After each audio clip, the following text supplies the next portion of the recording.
Is Matt Goodwin British?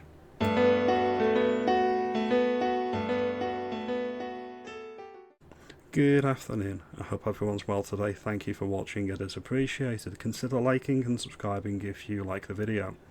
We had a Labour MP, a supposed well-read doctor, this guy, what's his name here, Jeevun Sandher.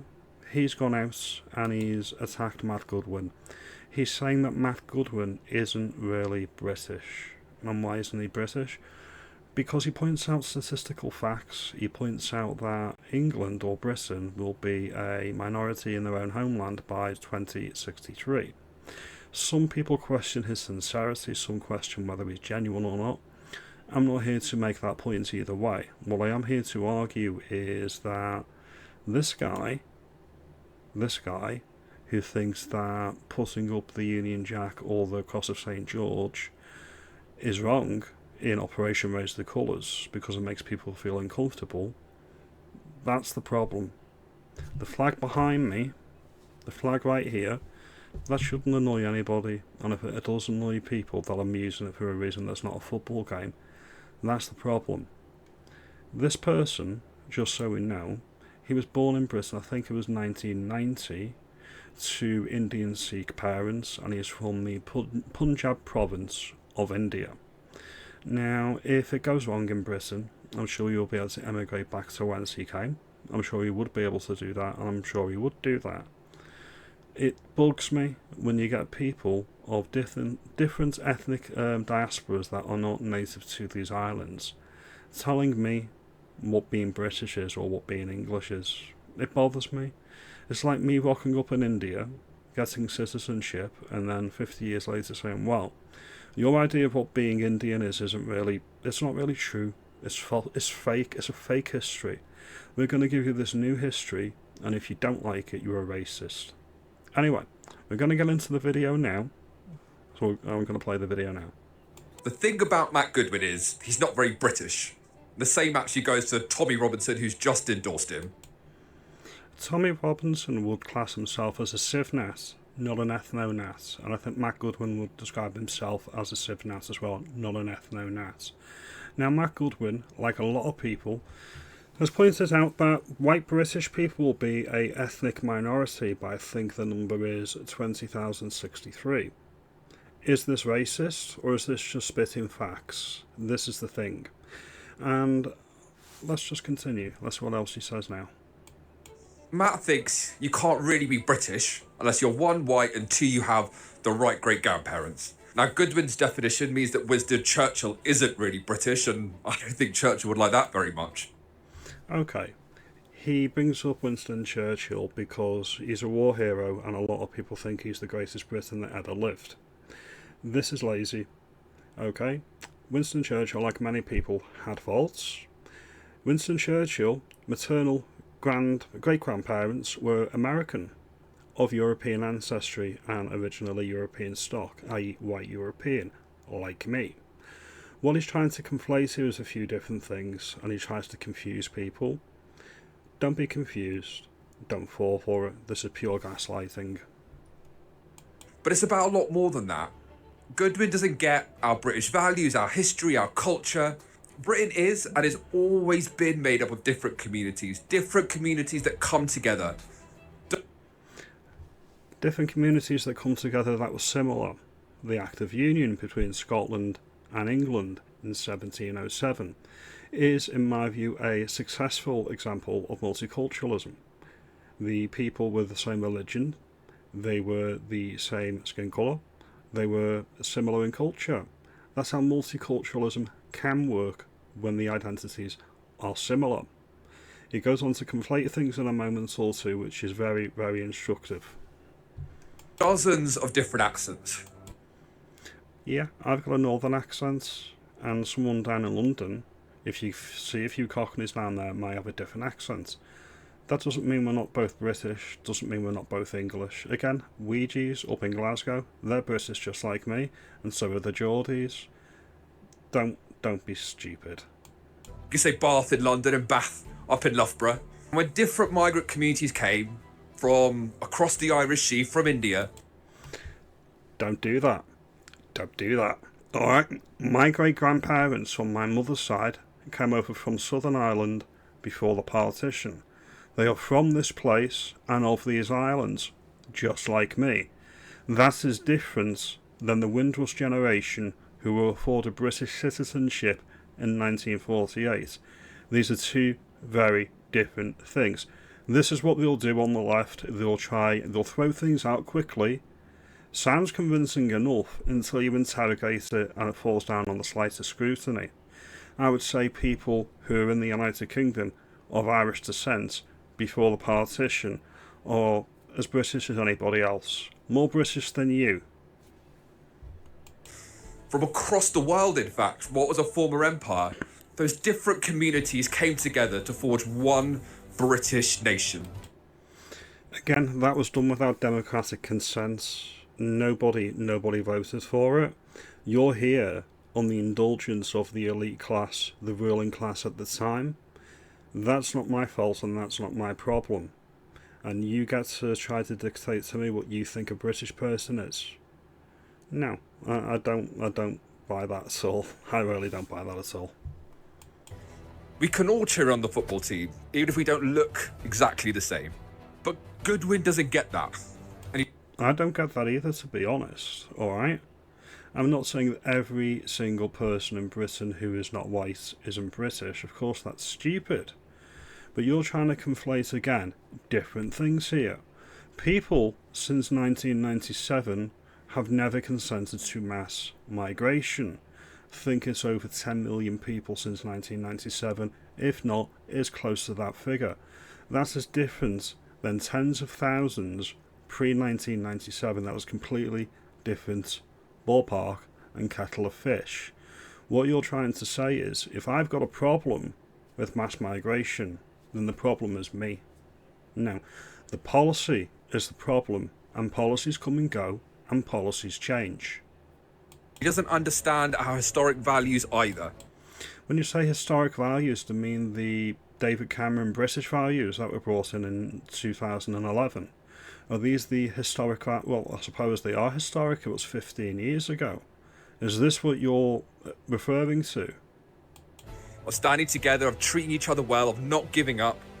All of that was forged from our collective sacrifice during the war. A collective sacrifice during the war. Alright. Before you arrived here, before your family arrived here, what are you trying to convince me of exactly? You're trying to convince me, you're trying to write my own British story for me and say if I don't agree with you or I don't subscribe to what you tell me my British story and identity is, then I'm not British, or I don't get to be part of the United Kingdom. What's the actual end game here? What's your plan? When people from across what was then the British Empire, people who looked really quite different, came together to fight fascism. Some did, and some were forced. Let's be clear on that. For example, India participated in World War II.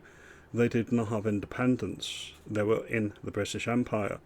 Australia and New Zealand and Canada participated of their own volition because of the Statute of Westminster. I think it was 1931.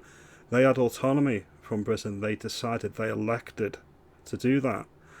Your ancestors didn't have a choice. They were doing what they were told to do by the British Imperials. So get it right. Let's be honest. Let's not conflate. You're an academic. Let's not conflate things. Let's be specific on what you're referring to here. India and Indians were forced to. Not join the other side. But Goodwin doesn't get that. And he doesn't get our culture either.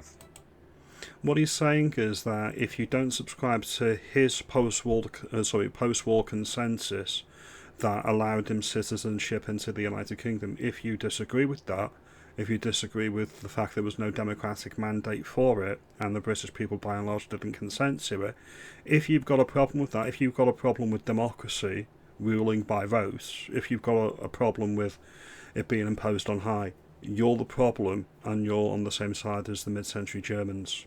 No, I'm not buying that either. Alright, I'm definitely not buying that.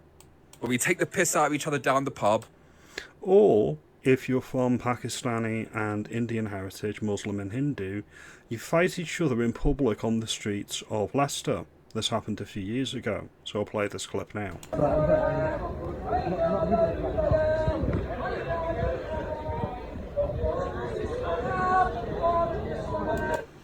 This is what we don't want in Britain. We do not want the Muslim community and the Hindu community fighting and brawling in the streets.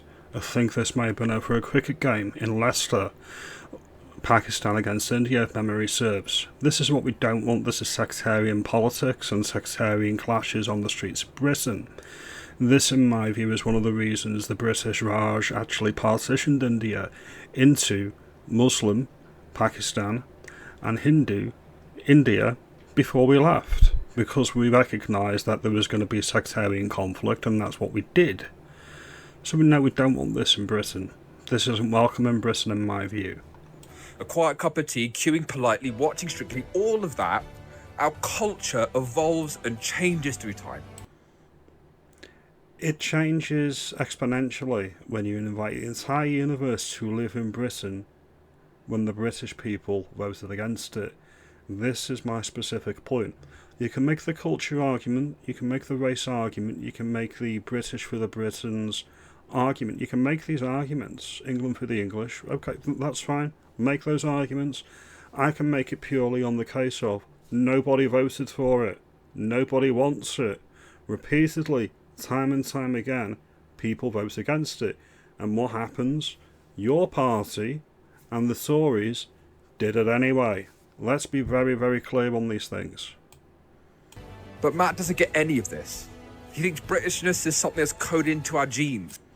Again, you're trying to conflate things here. You were given a British passport because you were born here. You're of Indian descent. You have two countries in effect. You have the one that you've colonised and the one that you've come from, which is India. This shouldn't be controversial. Rishi Sunak, former British Prime Minister who was voted out, he himself identifies as British Indian. I don't understand why you need to co-opt something that's not really yours. That's well. And again, if this goes tits up here, if Britain goes south, you'll bet your bottom dollar you'll be going back to India because you'll be able to get residency and citizenship there. Same with Narendra Kaur and all the race bases. They'd all be able to go back to India, whereas me and people of my ancestry don't have that luxury. If this goes wrong, I've got nowhere else to go. Maybe that's why Tommy Robinson's endorsed him. Maybe. But this is what the left do. They'll throw Tommy up as the big, bad boogeyman of the right, when, according to some people on the right, he's not even right-leaning at all. I've got people on my channel that don't even think Tommy's right-leaning at all. So, who are you trying to convince? You're convincing nobody at all. But they're both wrong. They're wrong about this country, and they're just not very British. You're not very British, okay? You don't get to dictate to me or anyone in my country what being British is. Being British, honestly, is something that you can't really comprehend. That's the way I would frame it. You can't really comprehend it because it's not in your blood. It is part of your ancestry. It really is. Home is where the heart is, and your heart is probably in another country. And that's why you get people like the Home Secretary who'll say she's a proud daughter of Kashmir. If you have an allegiance to anything other than Britain, then I'm sorry, I've got to question your loyalties, and I'll continue to do that on this channel. But we'll leave this one here. I can't say any clearer than this. Mass migration that nobody voted for is the extreme position. This is the position that's been imposed on Britain and the working classes of the United Kingdom against our consent. Asking for control, asking for border control, asking for asylum seekers to be evacuated to a third country immediately. These are moderate positions. These are positions held by the vast majority of people in the country. These are just my opinions. Your mileage may vary. The only reason the Labour Party are up in arms about all of this is because their whole Blur Right project, that was started in 1997, is coming to an end, and it can't come a day too soon. It needs to be consigned to the history books, and when we look back on it in generations, people will look at it and say these were crazy times. People were put in prison, people were arrested simply for speaking out about the demographic decline and the assaults that's been imposed on the native people by our elites. Anyway, we'll leave this one here. Like and subscribe, and I'll see you in the next video.